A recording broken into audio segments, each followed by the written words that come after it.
A'udzubillahi minasyaitonirrajim. Bismillahirrahmanirrahim. Assalamualaikum warahmatullahi wabarakatuh. Innal hamdalillah nahmaduhu wa nasta'inuhu wa nastaghfiruh wa na'udzubillahi min syururi anfusina wa min sayyiati a'malina may yahdihillahu fala mudhillalah wa may yudlil falan tajida lahu waliyyan mursyida. Pemirsa YFSA TV yang berbahagia, alhamdulillah pada segmen kali ini kita bertemu kembali pada kajian Ramadan 1446 Hijriah.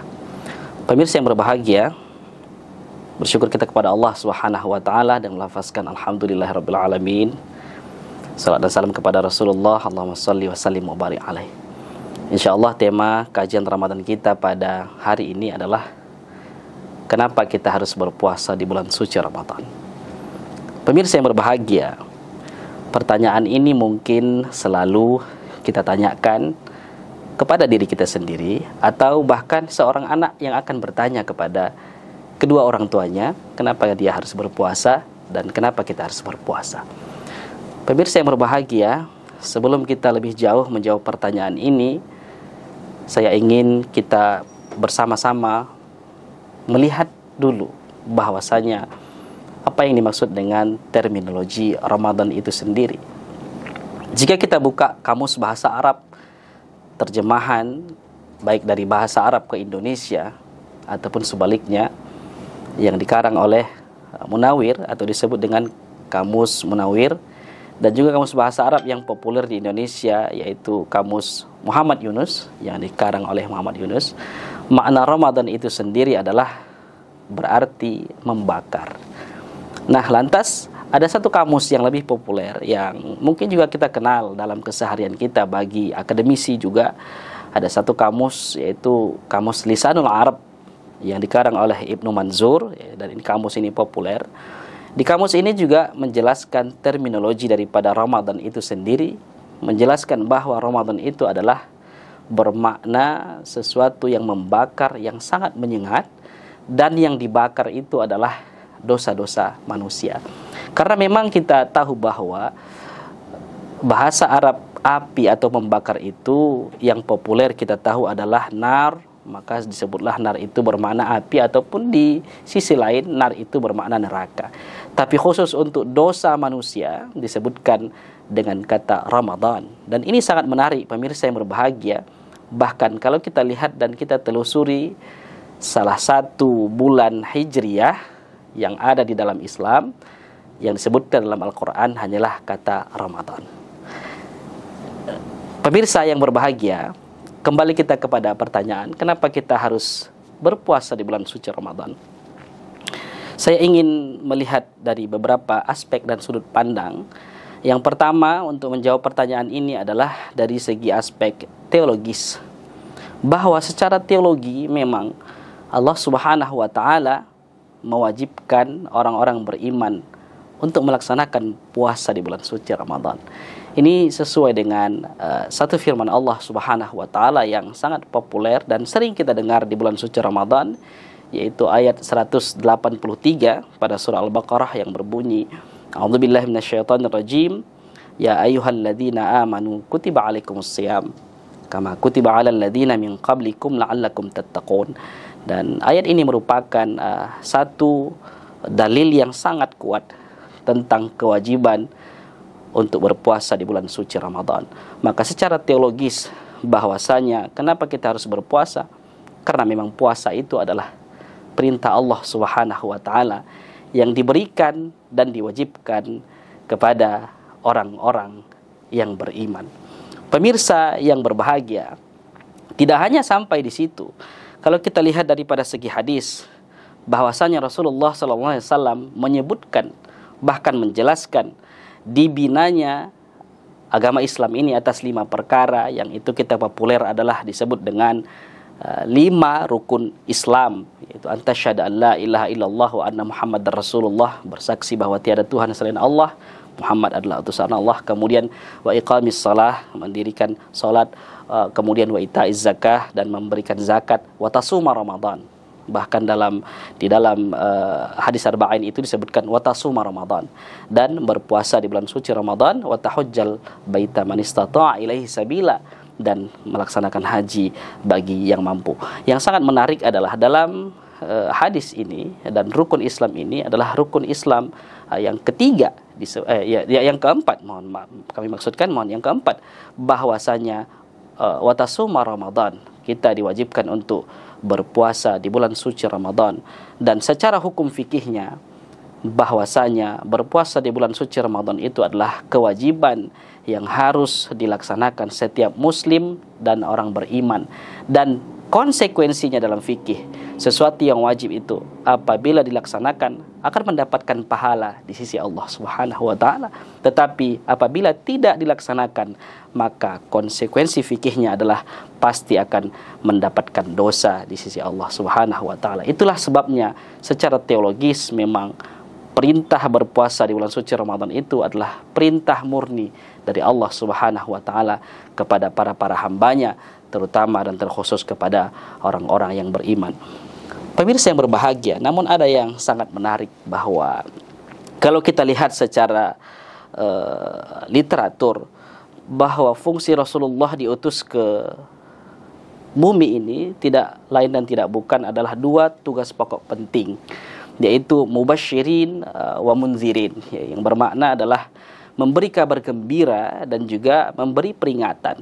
Tentunya secara teologis setiap kewajiban dan perintah yang diberikan kepada manusia oleh Allah Subhanahu wa taala itu tidak hanya sekedar sebuah kewajiban, tetapi Allah dan Rasulnya selalu memberikan mubasyirin, kabar-kabar gembira ataupun iming-iming, atau kita sebut dengan istilah zaman now-nya itu kan istilah privilege tertentu.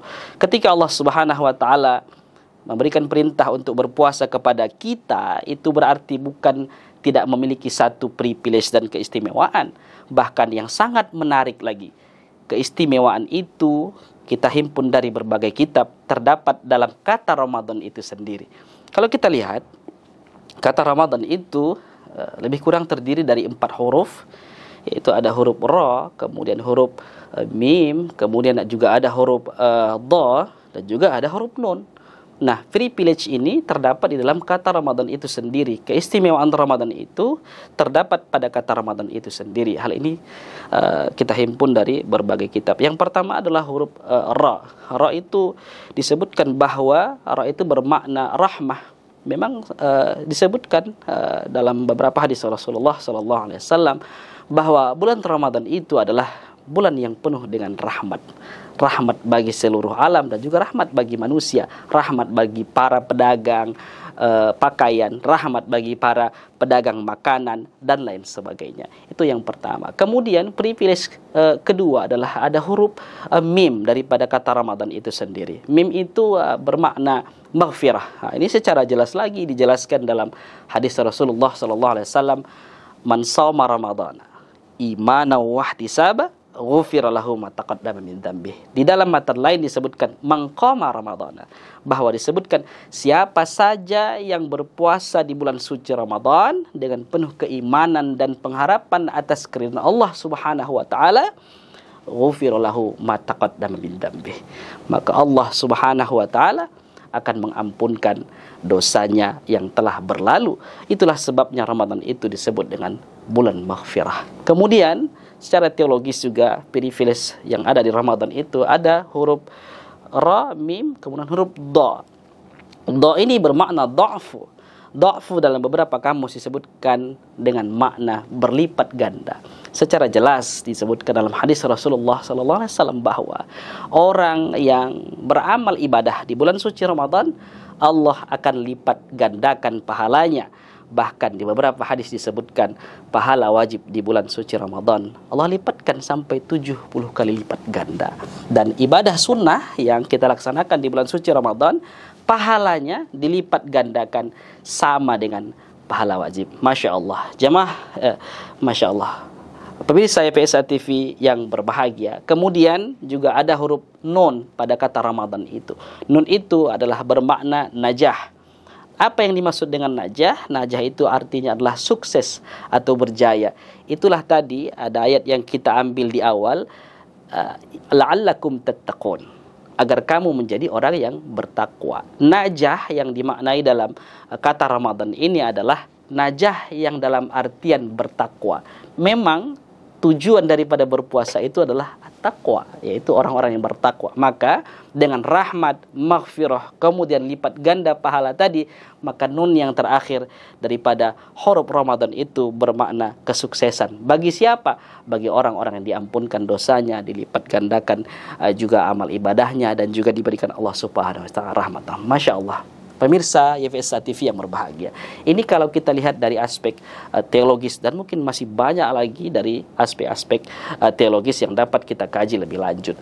Kemudian yang kedua, kita ingin membahasnya dari segi aspek sosiologis, bahwa berpuasa ini adalah juga memiliki aspek sosiologis, di mana kita dan siapa saja pun yang berpuasa di bulan suci Ramadan akan merasakan bagaimana perjuangan susahnya rasa lapar dan juga haus itu, yang mungkin selama ini hanya dirasakan oleh orang-orang yang fakir dan juga miskin, dan juga saudara-saudara kita yang ada di Palestina dan di Gaza sana. Mereka setiap hari kelaparan, kehausan, bagaimana sakitnya itu.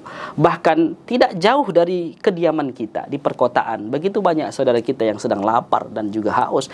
Jadi dengan berpuasa di bulan suci Ramadan itu, dari aspek sosial kita merasakan bagaimana sebenarnya sakitnya dalam menahan lapar dan haus itu. Sehingga dengan kita merasakan itu, nilai sosial dan value sosial dalam diri kita akan terbangun kepada sesama kita, sehingga menimbulkan kita untuk saling berbagi, saling empati, dan juga menghilangkan rasa kesombongan, ketakaburan dalam diri kita, karena kita dapat merasakan bagaimana susahnya lapar dan haus itu.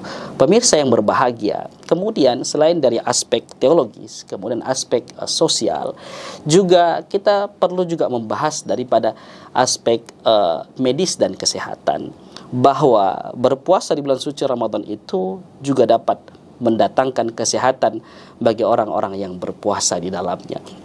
Secara analogi, bahwa kita dari bangun tidur hingga tidur kembali itu identik dengan makan dan juga makan. Yang itu artinya adalah mulut ini adalah sebagai corong daripada sistem pencernaan kita yang ada dalam tubuh. Kita memiliki usus, lambung, dan lain sebagainya. Itu layaknya analogi seperti mesin yang terus berputar dan terus berputar dari kita bangun tidur hingga kita tidur kembali. Dan selama 12 bulan, nah, di bulan Ramadan inilah satu bulan khusus sistem pencernaan itu akan diistirahatkan. Dan dalam penelitian bahwasanya disebutkan puasa itu dapat mendatangkan kesehatan. Satu hadis Rasulullah meskipun dhaif tapi dapat kita jadikan sebagai motivasi bahwa sumu tasihhu, berpuasalah karena berpuasa itu akan mendatangkan kesehatan. Dan ada satu penelitian menarik juga dari Profesor Yoshinori Oshumi dari Jepang pada tahun 2016. Beliau menemukan satu teori tentang autopagi. Autopagi ini adalah satu teori kesehatan yang apabila seseorang itu akan merasakan lapar yang berkelanjutan, maka rasa lapar itu akan membunuh sel-sel negatif dalam tubuh kita. Yang itu artinya bahwa kalau kita lihat dari aspek medis dan kesehatan, berpuasa ini juga berpotensi bahkan bermanfaat untuk kesehatan kita. Pemirsa yang berbahagia, kemudian yang terakhir adalah kita ingin meninjau dan melihat aspek puasa ini dari segi psikologi, bahwa kenapa kita harus berpuasa di bulan suci Ramadan. Dari segi psikologinya, orang yang berpuasa di bulan suci Ramadan adalah orang yang akan dapat menahan rasa sabarnya, dan juga akan dapat menimbulkan dan membangun rasa kejujurannya. Rasa kesabaran, sesuatu yang dibolehkan sebenarnya di luar Ramadan. Kita makan makanan yang halal, tapi di bulan suci Ramadan kita melihat makanan itu halal, tapi kita tidak diperbolehkan untuk memakannya karena alasan berpuasa di bulan suci Ramadan akan melatih improvisasi kesabaran kita di dalam hidup kita. Kemudian yang kedua, kejujuran, bahwasanya puasa ini adalah mengkaderisasi dan membangun nilai kejujuran kita kepada sesama dan juga terkhusus kepada Allah Subhanahu wa taala. Kalau kita lihat pemirsa yang berbahagia, dari 5 rukun Islam yang kita ketahui, hanya 1 di antara yang tidak disaksikan oleh manusia dan perlu kejujuran yang sangat untuk melaksanakannya. Yang pertama adalah bersyahadat. Bersyahadat ini harus disaksikan orang. Ketika ada seseorang datang bahwasanya saya ini adalah masuk Islam, kalau tidak ada yang menyaksikan dia bersyahadat, dia tidak dikatakan sebagai muslim. Dia harus dilihat orang dan disaksikan orang. Kemudian yang kedua, iqamis, dan mendirikan sholat. Seseorang yang sholat, kita dapat lihat dia melakukan gerakan berdiri, kemudian dia rukuk, sujud, dan lain sebagainya, sehingga salam. Kemudian ada menunaikan zakat. Berzakat ini juga harus disaksikan orang. Bahkan yang diberikan zakat itu harus kepada orang. Artinya disaksikan orang. Kemudian selanjutnya adalah tentang berpuasa di bulan suci Ramadan, dan juga ada haji. Kita lengkap satu telompatan. Berhaji itu harus disaksikan orang, bahkan dilihat orang amal ibadahnya, tapi tidak untuk berpuasa. Berpuasa di bulan suci Ramadan hanya kita dan Allah yang tahu. Bisa jadi kita punya katakan saja pemirsa yang berbahagia, di rumah punya suami, dari rumah dia sahur, kemudian pergi dari rumah dia dalam keadaan berpuasa, tapi tidak satu pun yang bisa memastikan di antara kita bahwa saja ketika dia pulang dari tempat kerjaannya ke rumah, dia masih dalam keadaan berpuasa. Atau secara simply, kita memiliki teman yang 1 harian itu bersama kita. Kita juga tidak bisa pastikan dia itu berpuasa sampai maghrib atau tidak. Bisa jadi saat berwudu, dia berkumur-kumur, kemudian meminum sedikit air yang dikumur-kumurkan itu dan membatalkan puasanya. Itu artinya bahwa puasa itu adalah dari aspek psikologi melatih kejujuran kita kepada Allah Subhanahu wa taala. Apakah memang kita bisa berbuat jujur? Dan dengan itu, dengan beberapa aspek itu, baik dari segi teologis, kemudian juga dari segi sosial, dari segi medis, dan juga dari segi psikologi, dengan itulah alasan kita kenapa kita harus berpuasa di bulan suci Ramadan. Dan mungkin masih banyak aspek-aspek lain, sehingga dengan berpuasa itu memotivasi kita untuk terus semangat menjalankan ibadah puasa di bulan suci Ramadan. Dan kita terus berdoa kepada Allah Subhanahu wa taala agar Allah juga memberikan kesempatan kepada kita untuk mendapatkan bulan suci Ramadan yang akan datang. Terima kasih. Wassalamualaikum warahmatullahi wabarakatuh.